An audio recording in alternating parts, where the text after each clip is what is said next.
नमस्कार नमस्कार नमस्कार दोस्तों, मैं Nikhilesh Jain Hindi chess base India channel पर आप सभी का हार्दिक अभिनंदन करता हूं। दोस्तों, इस समय यूरोप के पेट्रोवॉक में जिसको बोले मोंटेनीग्रो में वर्ल्ड जूनियर चैंपियनशिप चल रही है। विश्व जूनियर शतरंज चैंपियनशिप इस समय खेली जा रही है।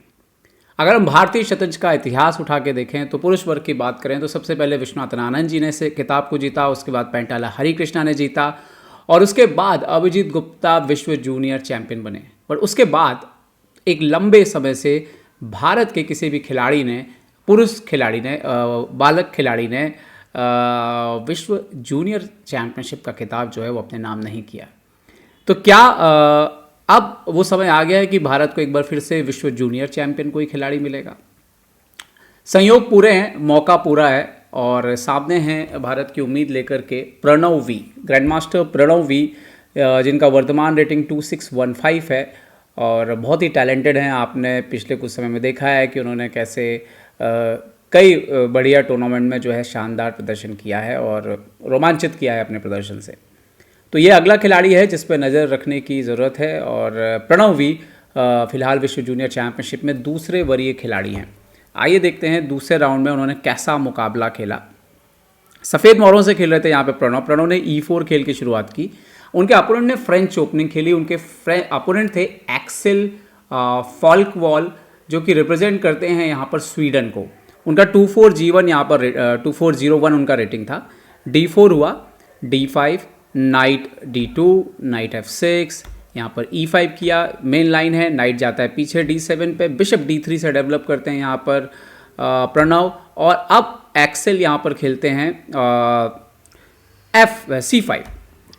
ओके, C3 करके सपोर्ट लगाते हैं, नाइट C6 आता है, D4 पर प्रेशर बना हुआ है, नाइट E2 डेवलप करते हैं। यहाँ पर उनके अपोनेंट मारते हैं C4 और अब यहाँ पर एक्सेल जो है वो खेलते हैं यहाँ पर F6 ब्रेक देते हैं। तो यहाँ पर एक इंटरेस्टिंग वेरिएशन जो है वो प्रणव ने जिसको चुना वो था नाइट, वो F4 चाहते हैं, वो D4 का पॉन यहाँ पे देते हैं सबसे पहले। ओके, तो एक पॉन दिया, बदले में क्वीन H5 चेक उनको मिलता है। अब यहाँ पर दिक्कत ये है कि अपोनेंट जो है वो खुद G6 नहीं खेल सकता है, क्योंकि G6 खेलेगा तो नाइट इंटू G6 के बाद गेम खत्म हो जाएगा।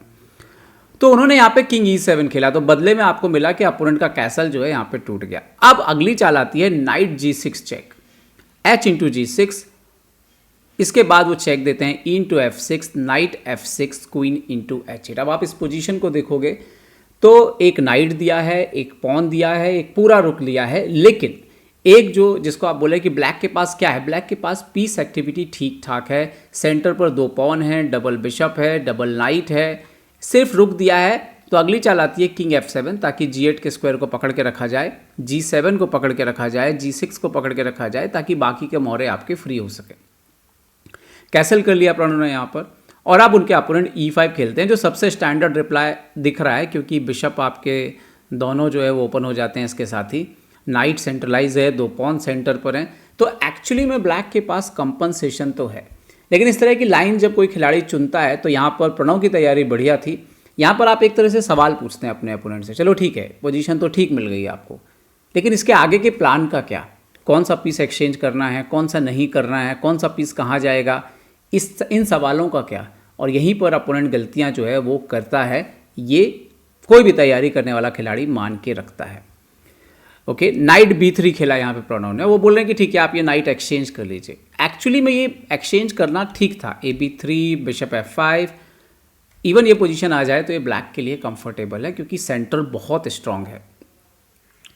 ओके, नाइट F5 खेल दिया उन्होंने। अब यहाँ पर प्रणव डिसाइड करते हैं, वो बिशप से नाइट को मार देते हैं, क्योंकि ये जो नाइट था ये थोड़ा सा परेशानी भी खड़ी कर सकता था अगर वो यहाँ पर पहुँच जाता तो somehow night F5, bishop F5 होता है और अब बिशप G5 निकालते हैं यहाँ पर प्रणव, और इसके साथ ही प्रणव के दोनों रुक कनेक्टेड हो जाते हैं, सेंटर पर आने के लिए तैयार हैं। तो ये जो हैंगिंग पॉन का स्ट्रक्चर है, इसको डेफिनेटली वाइट टारगेट करने वाला है। तो ब्लैक की तरफ से एक रिस्पॉन्सिबिलिटी है कि उसके एक तो पीसेस बराबर खेलें और ये पॉन स्ट्रक्चर जो है वो मेनटेन रहे।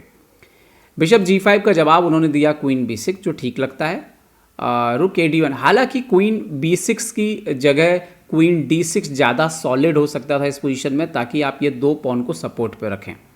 क्वीन B6, नाउ आता है रुक D1, नाइट E4 ऊपर आते हैं, बिशप पर अटैक करते हैं, क्वीन H4 बाहर निकलते हैं प्रणव। और ये वो पोजीशन था जहां पर फिर से या तो queen C6, queen D6, queen E6 वगैरह बेटर मूव हो सकता है। इनको सपोर्ट में रखिए जब तक ये रुक एक्टिव नहीं हो जाता। नाइट G5 मार दिया यहाँ पर, night G5, queen into G5, bishop E7। ये एक बड़ी गलती थी क्योंकि आफ्टर क्वीन G3 क्या हुआ, एक तो D5 पे भी अटैक है, दूसरा E5 पे भी अटैक है। और अब ऐसे में हो गया फोर्स मूव क्वीन E6 खेलना। अब जैसे क्वीन E6 खेला, जो अगली चाल उन्होंने ढूंढ के रखी थी, यहाँ पे भी रुक F1 डायरेक्ट हो सकता है, बट बढ़िया चाल खेली प्रणव ने यहाँ पर। पहले उन्होंने रुक F1 ही खेला, सॉरी, और फोर्स किया E5 के पॉन पर अटैक करने के लिए। तो दोनों पॉन पे आप देखिए अटैक है, बिशप D6 एंड नाउ बहुत ही खूबसूरत चाल खेली नाइट D2। अब ये नाइट जो है वो F3 पे तो आ ही रहा है, ये क्वीन B3 स्विच होने वाला है। अच्छा, उन्होंने किंग G8 खेला। जैसे किंग G8 खेला तो अब आप देखिए कि यहाँ पर उन्होंने खेला क्वीन B3, B7 पे अटैक, D5 पे अटैक, नाइट F3 जाएगा, E5 पर अटैक, रुक D8 खेला। यहाँ पर शायद D4 करना बेटर होता, D4, नाइट C4, इस तरह से मैच चल सकता था। सो बिशप यहाँ पर, सॉरी, उन्होंने खेला रुक D8 और अब प्रणव खेलते हैं नाइट F3। अभी थ्रेट क्या है, night into E5, bishop E5 and even यहाँ पर F4 भी आ सकता है। ओके, और क्वीन से भी अटैक कर सकते हैं। सो यहाँ पे मान लीजिए कि इन्होंने खेल दिया, सॉरी, E4। अभी आता है नाइट G5, क्वीन को उन्होंने खेला यहाँ पर E5, बट बढ़िया चालती है यहाँ पे खूबसूरत F4 क्योंकि आप n% मार नहीं सकते। Bishop C5 check, king H1, queen गया D6। अभी भी क्वीन F4 नहीं मार सकते बिकॉज रुक इंटू D5 डेंजरस हो रहा है। तो एक्चुअली में काफ़ी प्रेशर इस किंग के टुवर्ड्स जो है वो आ रहा था किंग की तरफ। नाइट इंटू E4 यहाँ पर हुआ, बिशप E4, पिन का फ़ायदा उठाया, रुक E4, और इसके बाद खेल जो है वो ज़्यादा आसान बन गया था। रुक E5, D4 किया, सो रुक D3, रुक एक्सचेंज किया एंड देन ये आप देख सकते हो कि इवन क्वीन एक्सचेंज हो गया। और ये एक्सचेंज जब पोजीशन में पॉन बराबर थे लेकिन पॉन डबल हैं ब्लैक के, तो वाइट के पॉन ज़्यादा इजीली बोर्ड पर आसानी से यहाँ से वहाँ आ रहे थे। और ये खूबसूरत चाल थी। यहाँ पे आप इधर नहीं आ सकते बिकॉज ये चेक आके ये मर जाएगा। सो आफ्टर रुक G5, B6, किंग को लेकर के आ गया सेंटर, और यहाँ पर रिज़ाइन कर दिया एक्सेल ने क्योंकि गेम में ज़्यादा कुछ बचा नहीं हुआ था। और तो ये एक बढ़िया जीत प्रणव की, जिस तरह से ओपनिंग को उन्होंने बेहतर तरीके से डील किया, स्पेशली वो पोजीशन पे लाके छोड़ना जहाँ पर अपोनेंट के मन में बहुत सारे सवाल हों ये पोजीशन पे। और तो इस पर तैयारी प्रणव की सटीक थी और ब्लैक उतने अच्छे से अपने पीसेस को रोटेट नहीं कर पाए, स्पेशली जो सेंटर पॉन का डीलिंग था वो अच्छे से नहीं हुआ। पीसेस का एक्सचेंज में कुछ निर्णय जो है उन्होंने गलत लिए और प्रणव ने इसको एक आसान जीत बना लिया। तो इस जीत के साथ अब प्रणव 2 मैच के बाद 2 अंक बना करके शुरुआती बढ़त पर चल रहे हैं। और देखते हैं कि क्या इस 11 राउंड के टूर्नामेंट में प्रणव विश्व जूनियर चैंपियनशिप का खिताब जो है वो भारत के लिए एक बार फिर से वापस ला सकते हैं। उम्मीद करता हूँ ये वीडियो आपको पसंद आएगा। पसंद आए तो लाइक, शेयर और सब्सक्राइब करना ना भूलें। देखते रहिए चेस बेस इंडिया के लिए मैं निखिलेश जैन। जय हिंद दोस्तों।